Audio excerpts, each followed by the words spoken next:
Good evening, everyone. Welcome to the September event for the Newcastle Institute. As per most of this year, except for March, we're doing this live on a webinar.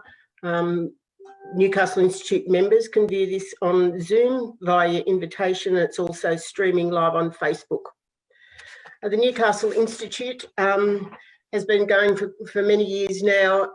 We are a community group who is committed to rational and respectful discussion on public policy issues of interest to our community, to other regional communities, and indeed to all of Australia. A special welcome to those who are joining us online tonight. We know that there are people from all over Australia watching this, and indeed from some countries overseas. We acknowledge particularly those people in Victoria who are doing it really tough but trying really hard at the moment to deal with this pandemic that's affecting us all. So we hope that you keep trying and progress continues to be made. We particularly acknowledge all the artists that have been so generous throughout this period of time in sharing their talents and under very difficult circumstances. Newcastle has been a place of sharing ideas and learning for thousands of years. We are proud at the Newcastle Institute to continue that tradition. We pay our respects to our original custodians of this land, the Awabakal and Worimi peoples, who have been great learners in this area and continue to share some of the lessons of histories around our community. We pay our respect to elders past, present, and we thank all the people in Newcastle who have made a place where we can continue to explore and discover new ways of thinking, of doing and being. This topic tonight is a very important one. It's called the value of arts now more than ever. We've had a lot of interest in this topic. I think more so because we all have been so grateful and reliant on the arts community in the pandemic. I'm going to hand over now to Jerry Bobsian, who is going to facilitate this event. Jerry had many roles in her career, and I've had the privilege of working with Jerry through one of those careers when she was at the University of Newcastle. She's also had roles with the Newcastle City Council, Muswellbrook Shire Council, the Lockup Gallery here in Newcastle, and recently head of governance and strategy at the National Gallery of Australia. It's only a recent appointment to the Maitland Regional Gallery. She's also the author of Young People's Books, a graduate of the Australian Institute of Company Directors, and holds a Doctor of Philosophy, a PhD in English. We really appreciate Jerry facilitating this tonight. It's nice to have someone with such broad expertise in the arts to do that. I'm going to hand over to Jerry now. We haven't been able to really optimise our technology tonight, so I'm just going to slip out of screen and leave you with a lovely Margaret Olley painting for you to where my square is, and hopefully that's okay with everyone. There is a way to get rid of my square, but that would involve a long rant from me about telling people how to do that. I'm just going to leave you with the painting and hand over to Jerry, who will introduce our panellists. Thanks, Jerry. Thanks, Robin. G'day, everyone. I'm actually speaking to you tonight, guiding this conversation, which I think is going to be a really interesting discussion. From Maitland Regional Art Gallery, I'm here on Wonnarua country, and I also pay my respects for elders past, present and future. We've got an exceptional panel today, and with a sort of expertise in different parts of the cultural sector, and indeed we have an economist on board so that we can validate everything that we're saying. So I'm going to introduce everyone first. The conversation is just going to flow from here. If anyone has any questions, please just put them in the chat box and I'll try and sort of weave them into the conversation as we go through. Apologies in advance if I don't get to them all. I will keep my eye on it, and Robin will also be monitoring Facebook as well and feeding those questions in so that we can have a wide forum tonight. So I'd like to introduce you to Rosemary Milsom, who's really no stranger to our Hunter Regional audience. She's a passionate advocate, a fierce advocate, should I say, for cultural enterprise in the region. A writer, a journalist, an enthusiast, a reader. Rosemary is the founding director of the hugely successful Newcastle Writers Festival, and it will be great to get her views today on how the festival has fared during this time. Georgia Moore is the director of Culture Counts. She's an economist, and Culture Counts is an organisation that helps cultural institutions and organisations measure and quantify what they do in the community. So she'll also be a really interesting contributor to this discussion. Wesley Enoch is a very familiar face in the cultural landscape. He was the artistic director of Queensland Theatre Company for many years and went on to he's the current artistic director of the Sydney Festival. Nunukul Nuji Man from Minjerribah, which is Stradbroke Island. Welcome, Wesley. And I think that, again, your wide experience, particularly in large-scale events, and your involvement with many, many artists over the years will also be really valuable tonight. So welcome, everybody. I think I'll set the context a little bit here around this conversation. We're having another discussion about the value of arts in the community. We continually have to keep validating the benefit for the arts, and this continually raises its head, but it's even more critical now when we're, facing a backdrop of, I guess, a sector that has been in crisis with continued structural change and shifts, with the reduction across the education sector for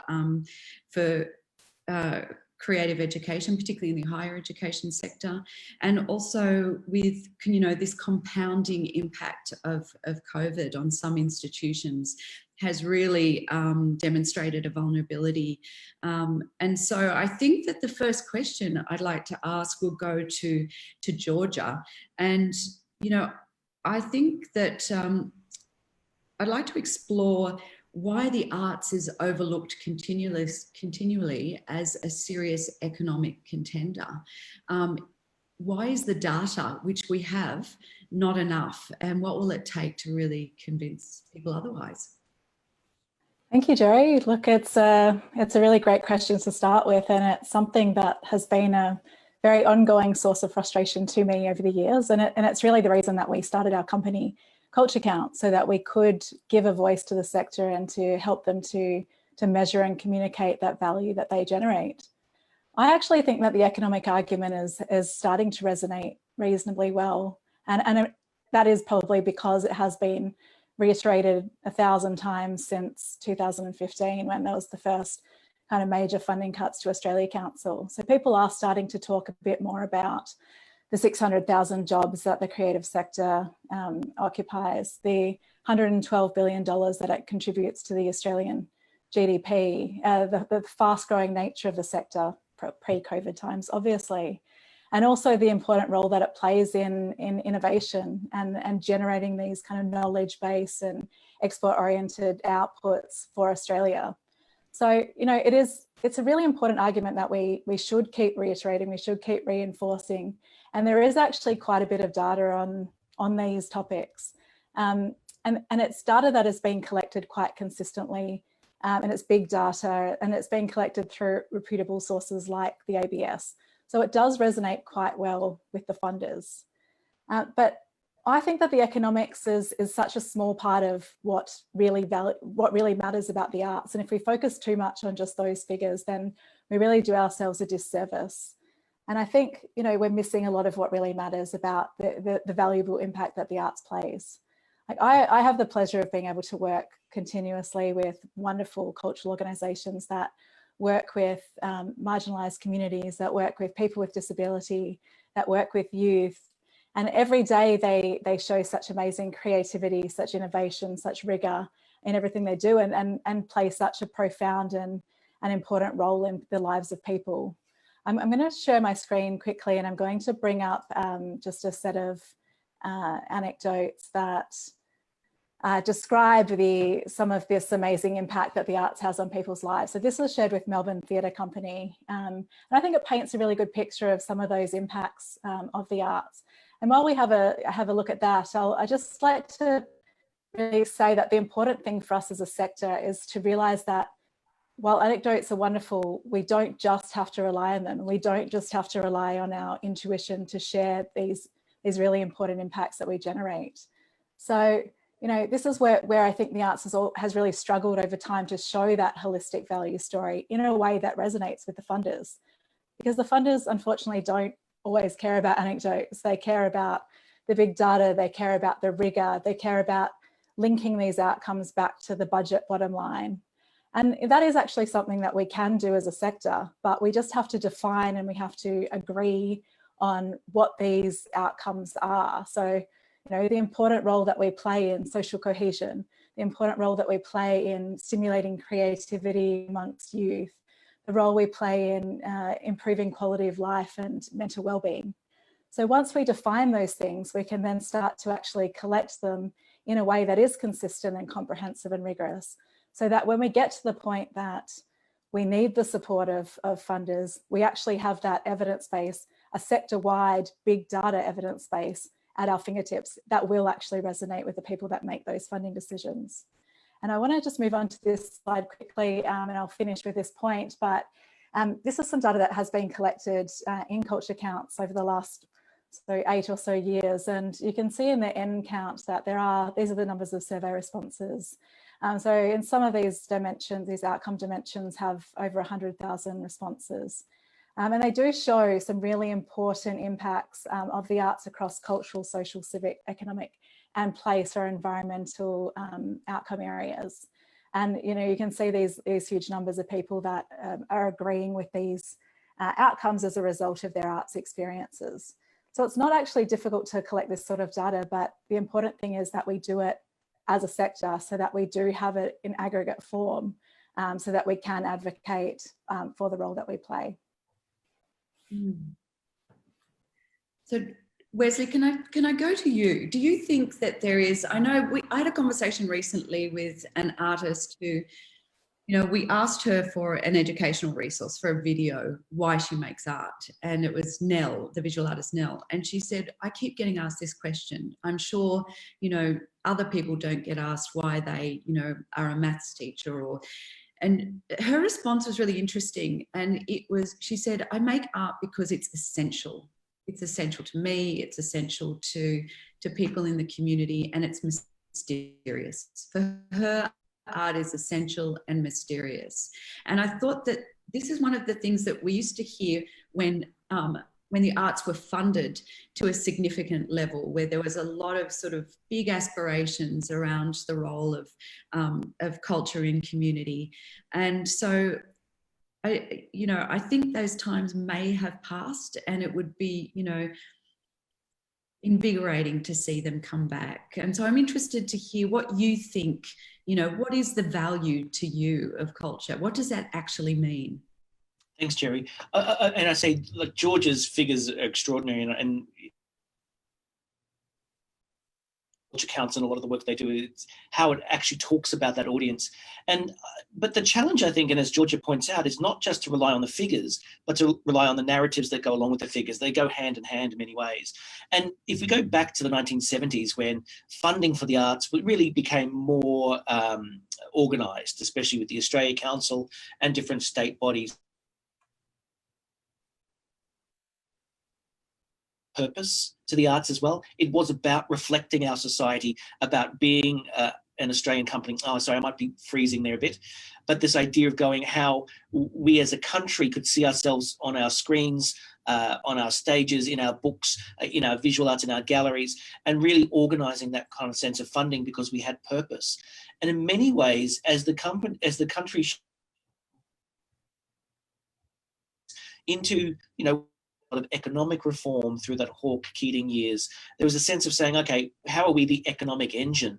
And in many ways, we lost our sense of purpose as the arts in terms of our intrinsic value to a society, to reflect itself, to develop its own sense of identity through its storytelling, and became more about how are we more of an economic in many ways, we've lost the purpose a little bit in between there, because are we big enough? Are we like mining? Are we like education in terms of an economic multiplier? Maybe not, but we actually are more intrinsically important. And I like the analogy of, you walk down the beach and you see so much sand and you go, but how do I value one grain of it and give that value much of it? Because the arts are all around us. That, you know, like behind us now, there are books and there are paintings. We listen to music. We maybe write a journal. There's a sense that arts are so intrinsic into the human condition that we forget that it's even there. It's more like air. We breathe it. We breathe in and out, and we only notice when it is anymore, when we can't breathe it.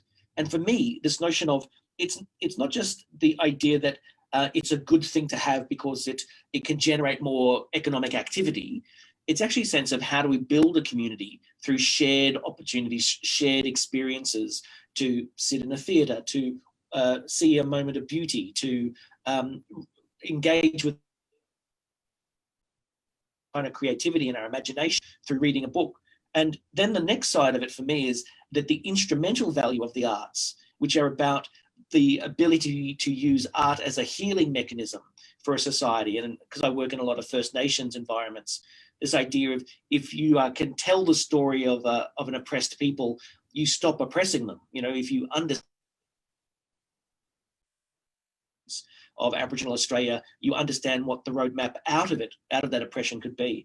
So there's also an instrumental value in giving meaning to young people's lives, to understanding the disadvantaged and the neglected.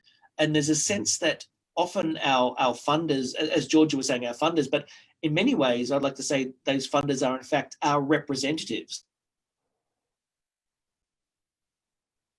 to service cities.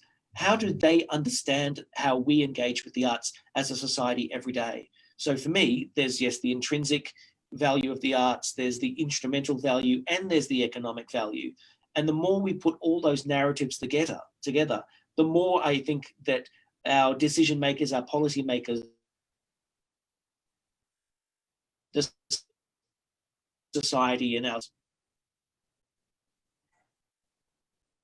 Get them more engaged, bring them all to the theatre.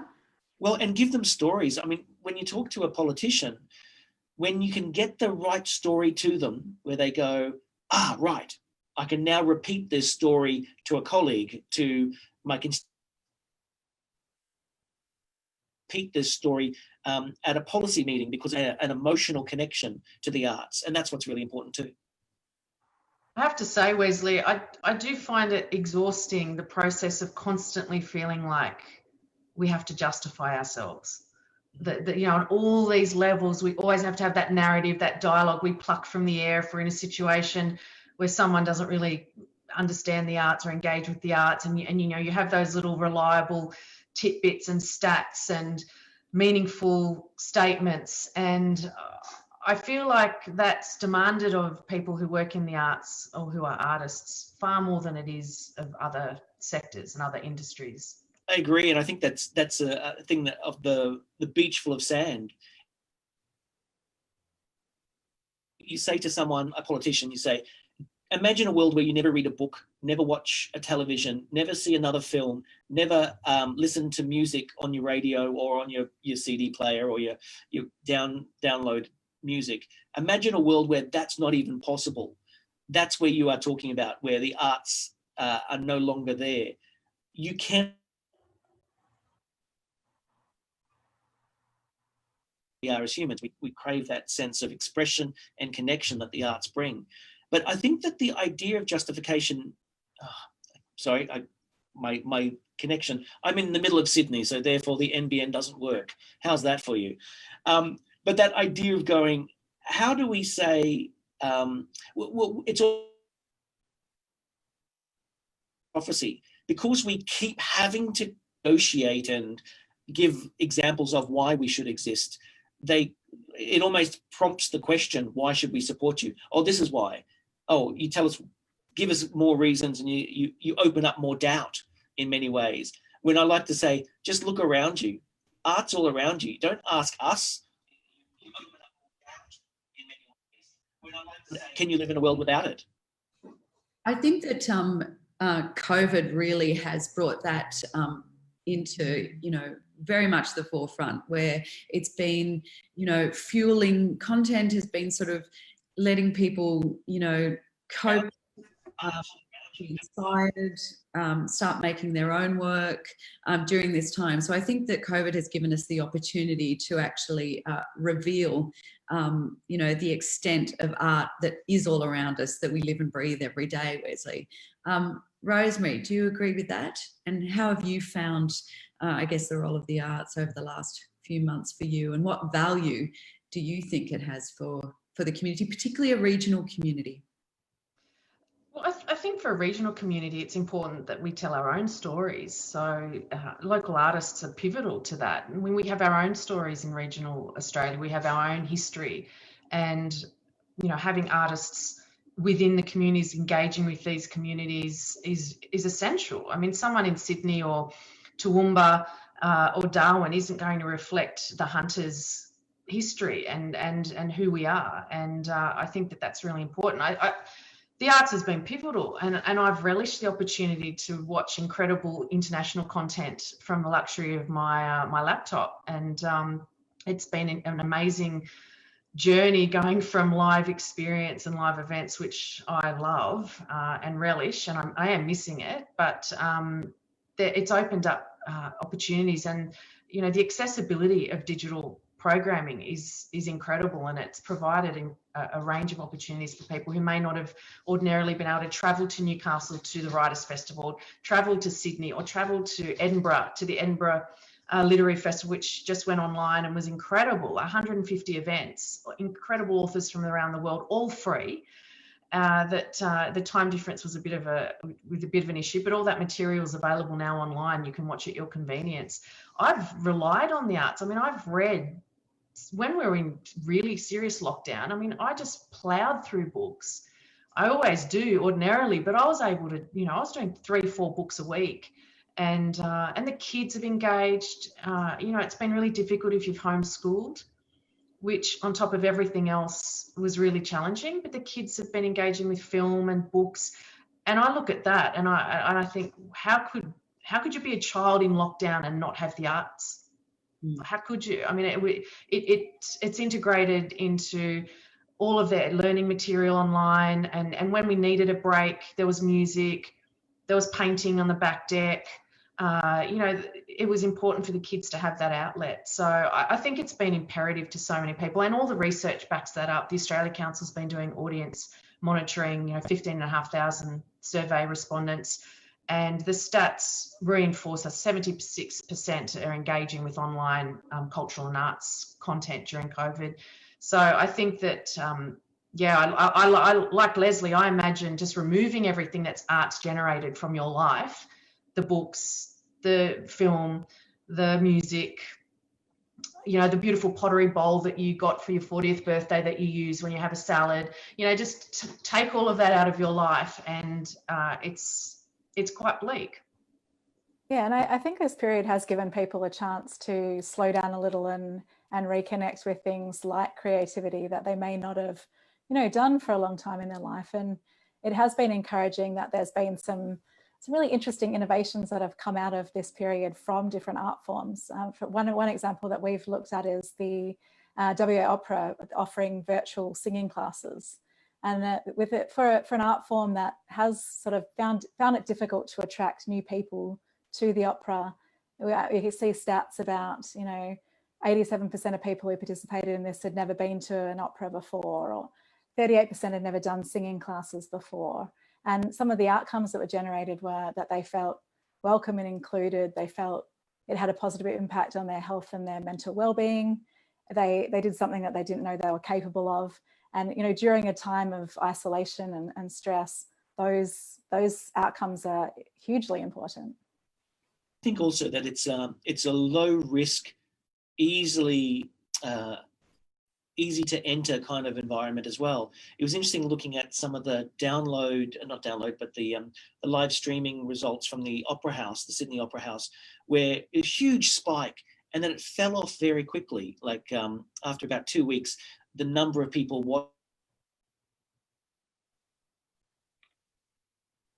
platforms and stuff dropped off. And why was that? I think there was something to be said about it's a great entry point, the kind of digital environment. It's not a risky place to be. It's often quite safe. You can do it in your own home. But then you want to keep lifting up the experience to enter into, as Rosemary was saying, this kind of the live experience. You get something much more from it. And that you get these shared moments that are very community building. So for me, I think that the future is very much about a blended world of this hybrid world of the digital and the live experience. And in many ways, it's like, I don't know about you, but if you're going to dinner with friends, you'll talk to them 3 or 4 times on the way to getting there, and you're kind of engaging in the event of meeting before you even sitting down at dinner. For those people in Melbourne, I'm sorry to raise that as something that we can still do, but this idea of how this notion of the blended life between the digital and the analog and how they engage together is, I think, the future. It's the now, actually. Yeah, I agree. I found it really interesting when lockdown first happened, and a lot of cultural institutions just tried to replicate an experience that they were already giving. So I know a lot of museums and galleries were doing kind of virtual flyovers of a gallery space that can never, ever replicate the experience of being in a single point in space and time within either a gallery or a museum or a theatre. So, and I think that dropped off as people realised it just wasn't going to flow through.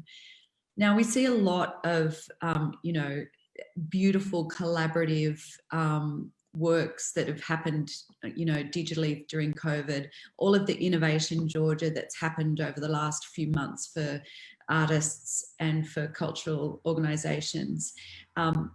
Yet still, there was a lag in sort of looking at the support for that sector in terms of, structural adjustments and stimulus.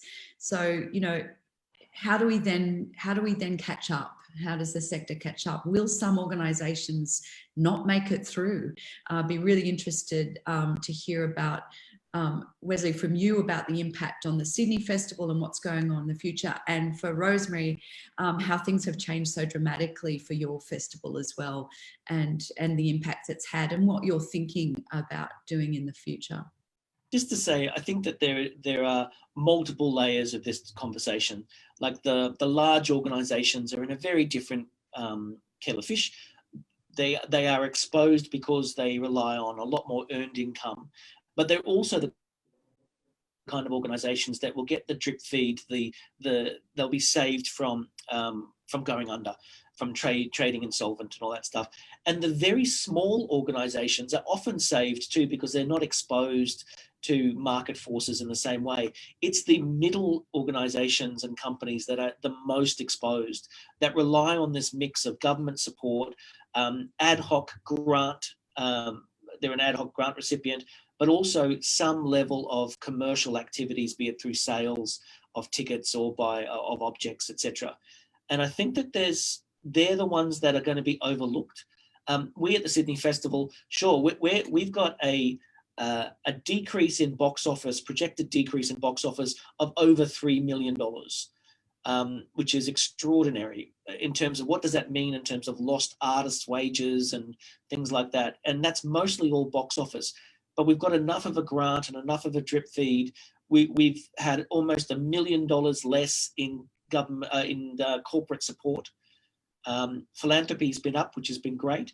But we're a large organisation with a big profile that can galvanise the support of our political leaders, policymakers, and also philanthropists to get through. It's the middle-sized companies, and they're often the most innovative companies that are most at risk. They're the ones who are on the upward kind of trajectory in terms of growth. And we'll find that, and we've been doing it at the Sydney Festival, saying they're our responsibility. How do we actually use our name and our resources to help support the small to medium companies? And so we're going all Australian in 2021. Just the whole program is Australian, and that we are still holding out a lot of kind of commissioning money to small to medium companies to get them through. Now, it's not a lot. It's not as much as we could have done under different circumstances, but it actually means that our values are coming to the fore. And if anything, it's Cup comes out, if your values are ones which are about supporting Australian artists and the value of the arts, then that comes out, and it comes out in the program no matter how small it is. And in many ways, moments of, upheaval, of change, of the need to pivot, means that your values are at the front, because let's be honest, money's worthless at the moment. Money's just the way you put here I go, sorry about that. Money's the way you put a roof over your head of your family, and you feed them. Like, billions of dollars are going round and round and round. So it's not about dollars, not about money. It's actually about what your values are. And I'm seeing a lot of what I would call very ideologically driven policy making from our federal government in particular, value and what they don't value. They may not value higher education. They may not value the arts. Just to say, as a side note, the $250 million that was put aside about almost 2 months ago now to really help the arts, no dollar of that has actually come out of that money yet 2 months later.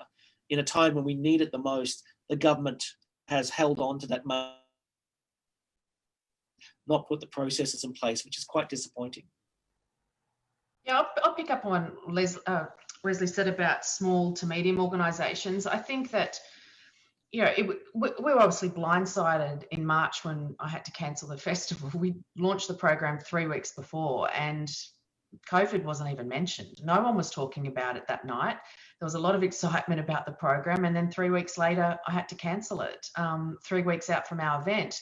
And I think we're one of the first large-scale arts events to go online. It's really interesting. So from little old Newcastle, myself and a University of Newcastle intern moved a portion of our program online, and it was challenging and it was exciting. And like the first festival that I started, I couldn't picture it. It was so challenging to me to picture this online thing.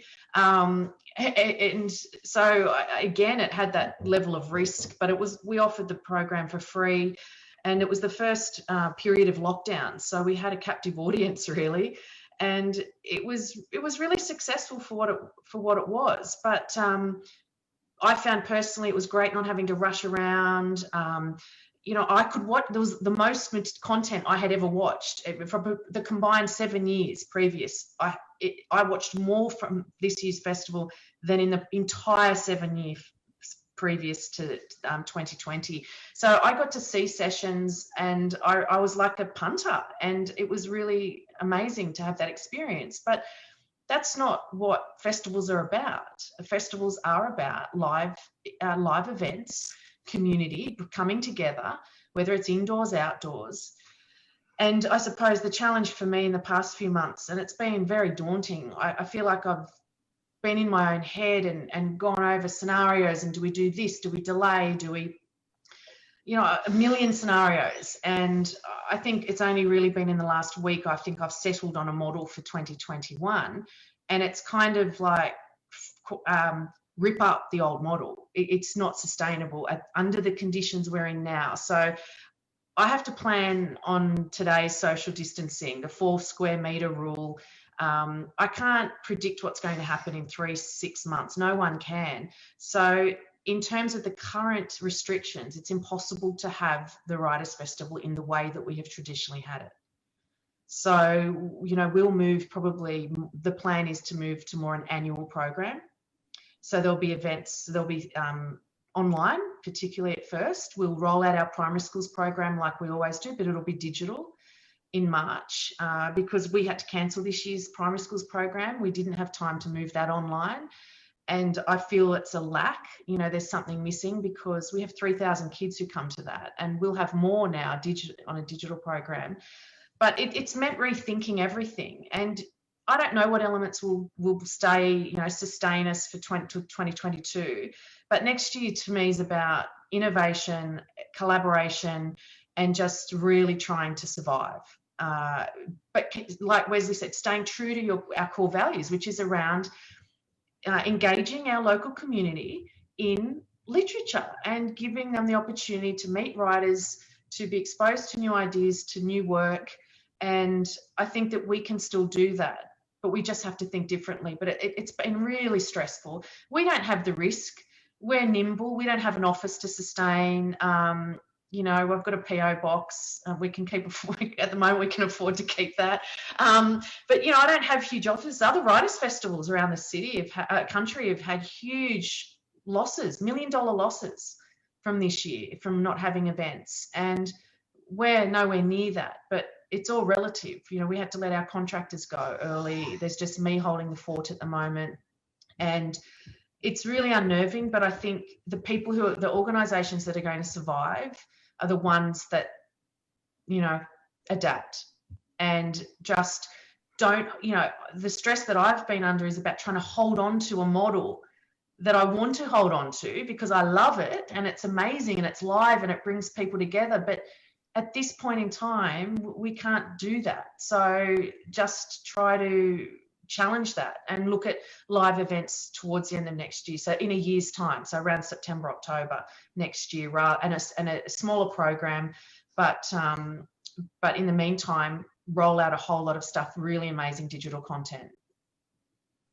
And Rosemary, despite the fact that, you know, a lot of organisations have lost money, like the Sydney Festival as well, Wesley, artists are still producing content and material and providing us all with incredible fuel, you know, for free, for nothing. I'll just share my screen and I'll share a few stats from the COVID surveying that we've been doing of organisations and just giving you an idea of how they are actually starting to adapt and some of the impacts that the COVID restrictions have had on them, and can continue to talk along with it. But yeah, absolutely, we can see that adapting, 66% of people that we surveyed had never delivered digital programs before, but we're moving into that space and we're not planning to charge a fee for their programs. So a lot of this is happening for free without any real understanding of how it may be monetized in the future. And, you know, it's wonderful to hear the way that the Newcastle Writers Festival and others can create these hybrid models and, you know, can potentially open up some of the live stuff early next year potentially. But I'm in Melbourne and, you know, we can't really see an end in sight right now. So, you know, there's also a lot of people that are not, I think there's about several million people around Australia who are not digitally included, so they don't have access to digital technologies, they don't have the skills to access digital technologies. So I really hope that one of the outcomes of this period is that we do upskill those people and try to focus on programs that do give them access to. Some of the adverse impacts that have been felt by organisations, I mean, we obviously know event program cancellations is a huge one, but also things like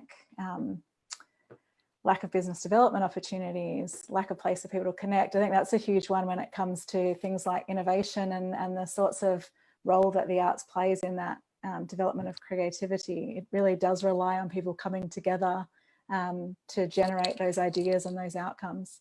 And we can see that, you know, the arts particularly has not been eligible for a lot of the JobKeeper packages. It's 46% were not, and 8% unsure. So the government package, the RISE package that's come out last month has, you know, been a long time coming. And as Wesley said, if it hasn't even got into people's fingers yet, then it has been a long, hard road for many organisations. Thing to say, yeah. Oh, sorry, the other quickly about that federal funding too is that none of it, I don't think that there's definitely not a Hunter region organisation apart from Screen Hunter that would be eligible. It was very big ticket, you know, events. We're talking kind of big musicals, film development. There's no way in the world that federal government funding will trickle down to sort of small to medium arts organisations, which is incredibly disappointing. Idea that the 250 million, of which $50 million of that was for insurance in the film and screen area, because insurance premiums had gone up through the COVID period. That $50 million was going basically to insurance companies. That another $90 million of that was concessional loans. So if you were in a position to borrow money, capitalize, as you were saying, a big commercial musical, Rosemary, or a music event, say, or a commercial show, that's where that money was going. And so by the time you take out that 140 million, and then a huge swathe that went to, again, commercial sector, I think it worked out there's only about $40 million that was going to the broader arts sector. So it wasn't going to hit where it was. Jerry, just this question from Jeff around searching for meaning in life and the spiritual dimensions in life through the art. I love this sense of saying the role of art is literally to inspire, and inspire comes from the root to breathe life into, to give the divine breath. And so this idea of inspiration for me is the role of art, be it through storytelling, be it through moments of beauty, but also through incredible skill. That we expect elite skill from many of our athletes. Even though we can run, we watch other people run much faster and much better than us, and we can appreciate that. And even if we can paint, we should be also able to support and look after those who are elite athletes in painting or in writing, not, even though we can write, 3 pages of what could be quite turgid kind of autobiography from my perspective, that those who can write it like an athlete should be really valued. And so for me, there's a sense too that art can play a role of inspiring greatness in others. And that we often, because it gets a little airy-fairy about all that stuff, and we can kind of forget that the moment that you go to see an incredible movie that stays with you, that images are burnt onto the back of your retina because it's so stunning, that those images are the way you build memories. The way that you tell stories about your life and your family's life is all part of art as well. And that idea of how we seek inspiration.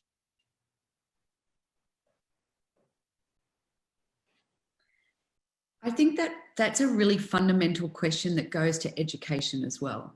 So, we can't, all of those films we see, in fact, everything we see and breathe that's to do with cultural consumption, and that's right down to the advertising we see on television. And, all of those people producing that work have gone to some form of art school or creative education at some point. And, do you think that there is a disconnect between what people view an art education is, a humanities education, and what we actually see and consume on such a big level? Agreed. And like sport, sorry I keep using the sport kind of analogy here, but the idea that sport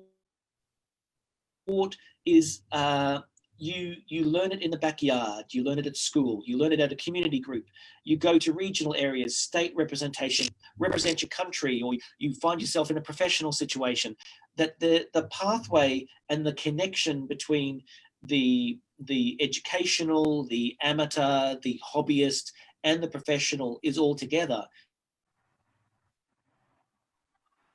as the practicing a discipline of a particular sport, cricket, say, or netball. In the arts, we often see the profession as separate to the community, as separate to education, which is actually really odd. And I often go to Aboriginal cultural examples to say that art is absolutely infused in all forms of learning, that you learn a dance to understand your geography or your genealogy. And if anything, that Aboriginal cultures, First Nations cultures have a lot to teach many Western cultures, or remind Western cultures about where the purpose of art in a community, to create connections and often to help imagine what the future might be, to create a vocabulary for that change. And when storytelling and art is positioned well, it actually makes the whole machinery of a community work. You go to the Writers' Festival, you catch up with your friends, you talk about this book that you all hated, and the author's there, and you have an argument with them, and what did we like about that author? Even in disliking art, there is a social, cultural purpose. And so, for those who say, oh, I could do that at home, you go, but you didn't. An artist did it, and it inspired something from you that we need to be reminded. So be it an education setting, a hobbyist setting, or a community setting, or a professional setting, they are all one. And that's the form of art that we need to. I really love Jeff's question too, for that sort of really simple premise, you know, searching for meaning, you know, reflecting the world we live in. You know, the sort of spiritual dimension aside, it is, you know, an essential part of life. One thing, going back to something that you said, Nell said, the artist, about it, the mysterious, the mystery of it, the mysteriousness of it, is there's also an alchemy to art. I mean, you know, we can study it, we can, you know, look at it, observe it, but when you see an artist working, not so much a writer, because it's just a keyboard, tends to be just a keyboard. But if you see a visual artist at working, or a dancer, you know, rehearsing, and, you know, I was at Catapult today in Newcastle and they were rehearsing a performance. There is an alchemy, and that's the mystery. And that's that kind of almost the intangible element that's involved with the creative process. And that's what I love. And that's what I love, that it can't be pigeonholed and categorized, and you can't box it and sell it. You just can't do that. But there's something that comes together with an amazing piece of art, whether it's music, a painting, a piece of pottery, a performance on stage. And you know those moments when you're witness to it. I mean, I love theatre. So there've been moments with live theatre where I have just been completely transfixed, and it's just hit me in the core. And I just finished an amazing book by Australian writer Sophie Laguna, and I mean, it's her third book, and she just rips my heart out every time. Her novels, they literally, it feels like my heart is being ripped out. And I just think that's an extraordinary power to have as a person, to be able to do that to someone else. I can pick up an object that's just paper with black print, and that the combination of words and the way she's arranged that type on a page can transform me and take me to another realm, and to you know, someone else's experience. And that's why I think it's not like sport. You know, I think sport, yes, you know, there is that incredible element of you know, courage and the work that goes into it, and the training, and I love those great sports stories. I'm a sucker for them, like everyone else. But I think creating art is a more private experience, and artists are doing it in their studio. They're doing it, particularly writing. And I always argue this is why literature is so perpetually underfunded, because there's no spectacle. Literature, you're writing a book, there's no spectacle. It's not the big stage sets, it's not the huge film crews.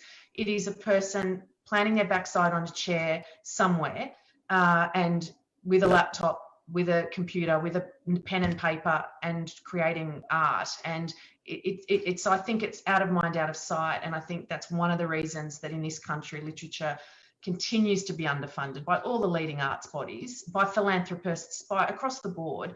And it's really frustrating and really disappointing and disheartening.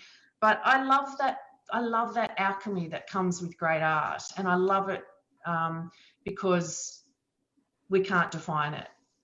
Yeah, I think based on that transformative aspect of the arts, and also in line with our education argument, it's so vital that we bring children into the arts at a young age, because it is that ability to think in a different way, and to think about themselves in a different way, and to understand something sort of different about the world and the way they sit in it. And you know, those sorts of experiences have really shown through research to be so important for children. And I think Wesley and I might have talked about this a few weeks ago, that with this break in people being involved in the arts, and with this, you know, 6 months is a very long time in a child's life.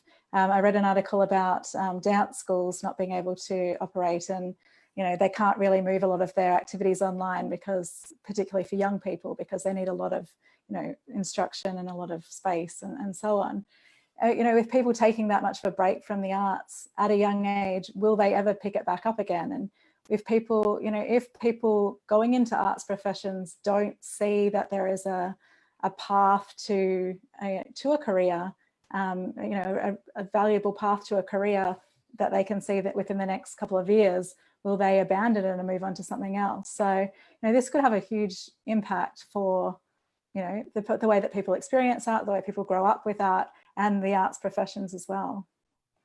And I think this is really a critical topic because it's about artists. And if we don't have the artists producing the things that fuel us and inspire us, then we have, you know, what kind of a community do we live in then? We've got another question here, which is around online technology and how we use it going forward. So traditionally, the promise of online technology has been to overcome distance, but should we now use the virtual world to focus on building local connection? So how do we go forward from here? I think that the idea that online technology was only about geography is actually not the case, because I think it's also about people who are time poor, financially aren't resourced to act, those who have different abilities as well, that, you know, if you have if you're not very mobile, etc., that new technologies are about overcoming obstacles, and we've only ever thought of that as a geographic obstacle. And I think that it's true that we can find more connection locally because we can build, you know, we're saying now that we may never get on a plane and have a meeting in another city again because we can do Zoom meetings. But in fact, unless you have the relationships with individuals, maybe face-to-face, maybe sharing a meal, maybe having an experience together, unless you've made a bond, the technology can be quite superficial and can be, the relationships are very transactional and disposable in many ways. It's too easy, come and go. So I think we'll need to make sure that we have both things together. And I imagine you're right, local communities. But remember, when the internet, online technology, is just another form of a telephone. It's just another technology that's been introduced, and will just experiences of the human condition. So we want to connect with each other, we'll pick up a phone. We want to deepen the connection, we might share a meal together.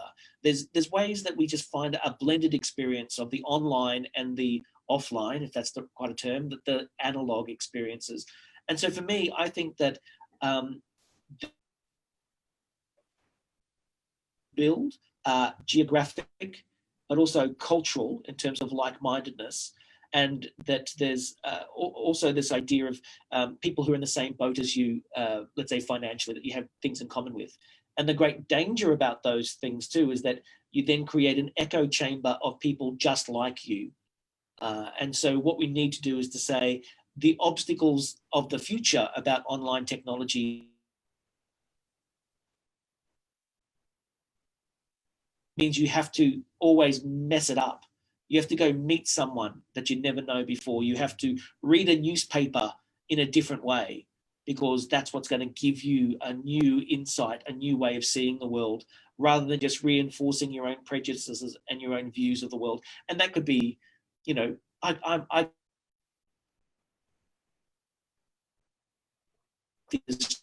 go, that's right, not everyone agrees with me, you know, and I need to understand that there are different perspectives in the world than mine, and that could be around the corner or around on the other side of the world, and we've got to engage both ways.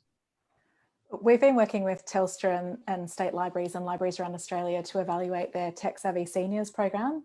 And so that's a program that works to upskill seniors in using digital technologies. And it's been really interesting. So, I mean, as well as their knowledge and their confidence with technology, some of the longer term outcomes that have been generated are around social participation. So certainly your point of connecting with people locally, but through using digital technologies. Active aging, so really knowing what's going on in their local communities, so they can find that out through digital means, and also sort of peace of mind about their health and accessing other services. It's been extremely interesting to see those kind of outcomes, and it's such an important program. I think we've got another question from Jeff here, and it's critical to this big conversation. It's probably a really good one to end on. We've only got a few minutes left. So the question is, why is the economy and sport promoted more than the creative arts when it can be argued that human flourishing and human connection are more likely to occur as a consequence of the creative arts? And I think that really sums up the sentiment of everything that we've been talking about tonight. So thanks for that, Jeff. And in response to Jeff's question, any thoughts, final thoughts? Can I throw in an answer also to, oh, sorry, Georgia, but the idea of Robert's question as well. We almost are intimidated by our own inner artist. We think we're not good enough. We kind of fear ourselves. And so we think we are inferior in the world. That artists always have this idea of doubt that they're good enough, and that simultaneously also have confidence to get yourself through it. And if that balance is out of whack and you have more doubt than confidence, you will constantly think, I'm not good enough, I'm not good enough, I'm not good enough. And that kind of permeates almost everything we do as artists. And I think that that also goes to the way, I think, Georgia saying how we even present ourselves to government bodies as well. Yeah, look, that's my point. I mean, sport has been really great at collecting data. Sport has been really great at showing that numerous people around Australia engage with sport, from the grassroots level right through to, you know, the professional level. We just need to get better as an art sector at showing that these are the great things that we do. It's not just about the numbers of people that engage with it, but it's about the deep, profound connections that we have and the deep, profound impacts that we have on people's lives. So, yeah. That would lodge this perception around elitism that we continually face. You know, that's where we get the between sport and arts as the sort of elite, and it's used politically. Can I add this, that with sport, you go to sport, you attend sport, and I'd like to say that, in fact, you live art. Art in every way, whereas sport is something you go to, and accepting that art is an elite thing that you have to go somewhere to practice it or experience it, then I think we're cutting ourselves off at the knees. Yes, well, it's also bringing in that whole cultural and community aspect to the art. So it's not just, it's not just the opera, it's not just the ballet or the theatre, but it's all of those grassroots cultural experiences that you have through your local government area, through your local gallery, through your, you know, local programs that you engage with. So all of that is art, all of that is culture. It's all extremely important to our lives, and we need to, exactly as Wesley said, it forms everything that we live and we breathe and we do. So we need to certainly consider it. I think we've also got to provide pathways for young people, because, I mean, given the environment at the moment, humanities, the cost it's going to be to even study humanities. I mean, I studied humanities. Plenty of people I know came through humanities. If one of my children just said they wanted to go into the arts, I'd strongly advise them against it, the way I feel at the moment. You know, I think there's just not enough support. It's such a hard grind in many respects. We just don't have that support for artists. We expect them to fend for themselves in a way that is quite impossible to do. And we also expect a lot. I mean, I see this with a lot of my creative friends and artist friends of mine. There is a lot of expectation that you give of yourself for nothing. And I don't think those same expectations are directed at other professions and other industries. And all of us around this, you know, this conversation have given a lot of, you know, tonight's an example, given a lot of time to mentor, to support other organisations, to whole range of, you know, involvement. And I don't think we should be martyrs and get medals for it, but I think there's a lot of expectation put on people who work in the arts and who are artists, that they give of their time for nothing. If you ask for payment, you're looked down upon. It's as though there's this largesse of spirit and time and generosity that's expected of artists and people working in the arts that I think can be very unfair. And it worries me. I'm really worried about future artists. I mean, it is also my background as a journalist. I often worry about where are the future journalists going to come from? Where are the future writers coming from? Because they're not going to come through traditional newspapers like they used to. But yeah, I do worry about the future.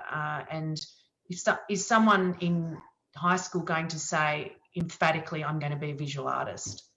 That's my chosen path. and that's what I'm going to do. I don't know. I don't know. I don't know if that's going to be something that happens as readily in the future as it did 20 years ago. But I think that this goes back to Jerry's earlier quoting of Nell. It does become a compulsion, not just a fascination. It's essential for life. And those artists who need to tell stories and need to paint or need to make pottery, need to write, they do find this compulsion a necessary thing. They just may not make a living from it, is what I'm hearing, Rosemary. Yeah, there is the roof over their head issue. And we have Robin back. Bring the conversation to a close. I really love Sharon's comment here, Sharon Clayton, around nourishment, art as a source of nourishment. Absolutely. Thanks, Sharon. And thank you all to the panelists, and thanks, Robin, for having this, and everyone who's listened. Well, thank you, Jerry, and thank you to everyone on the panel. I think that those people that are watching on Zoom and Facebook would agree that you've nourished and inspired us tonight. It is such a worthwhile conversation to have. I think it's a challenge for us as the Newcastle Institute to do more of this. It's such an important area. And I think that, we'd like to continue to engage with all of you to try and bring this to the fore a little bit more, because it's the one common thing I've heard, particularly during this difficult time, is that what has sustained us has been art in its various form, whether it's a memory of art or participating in some sort of art form or the thought of participating in the future in art. So thank you very much. The Newcastle Institute is about these sorts of conversations, and I think you've all contributed to this. We thank you for your generosity in the time that you've given and in the work you've put in preparing for this. We really, really appreciate it. The Newcastle Institute will continue its the webinar series next month. We have Professor Michael Ondaatje, who was at Newcastle University and now at Australian Catholic University, who, and I've mentioned this before, has probably spoken the most number of times at the Newcastle Institute. He's a wonderful speaker, and his expertise is on American history and also politics. And while he did not predict the result of the last election, we have forgiven him for that, I'm sure. And if Michael's watching, we look forward to you coming back next month to talk about the drivers of the US election as it plays out in the month before the election. So I'd welcome all those that are watching, participating, to join in that conversation, because he has an in-depth knowledge of how the system works and what are the factors that are going to impact on the election and how they may have changed over the last 6 months due to a whole range of things, including COVID and Black Lives Matter. So I hope that you join us in. And once again, thank you, Jerry, for facilitating, to Wesley, Georgia and Rosemary for your insight, and the diversity of your views is such an important thing. And it's a pleasure to have such respectful debate around this important topic. So thank you very much. Jerry, I don't know whether you want to end with that video or not, for those people still watching. That's a great idea. This is a really beautiful example of some of the things that we've been talking about. So we'll leave you. Thanks for hosting, Jerry. Yes, thank you. And thank you, Robin, and the Institute. Thank you. Great.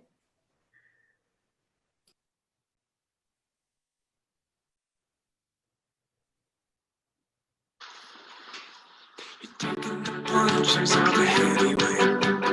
One by one, they never hesitate. You've had worse beatings, and you're still bleeding. But take your part until there's nothing left. Pin you down and say it's over again. You feel freedom, and they are here.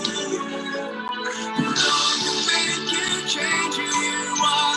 No one can take one beat from your heart when you're standing tall.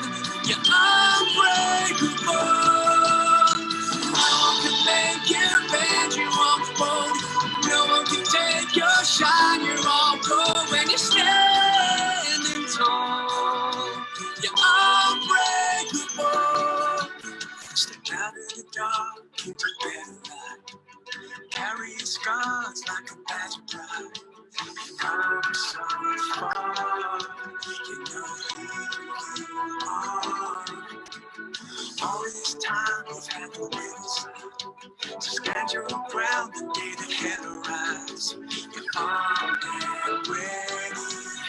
You will hold steady. No one can make you change who you are. No one can take one beat from your heart when you're standing tall. You're unbreakable. No one can make you bend, you won't fold. No one can take your shine, you're on gold when you're standing tall. You're unbreakable. Yeah, now you know you always be unbreakable. Oh, oh, oh, oh, oh,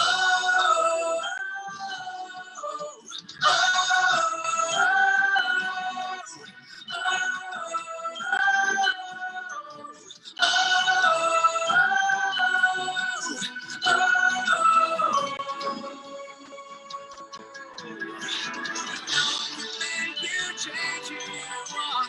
No one can take one beat from your heart when you're standing tall. You're unbreakable. No one can make you bend, you won't fold. No one can take your shine, you're all gold when you're standing tall. You're unbreakable. You're unbreakable.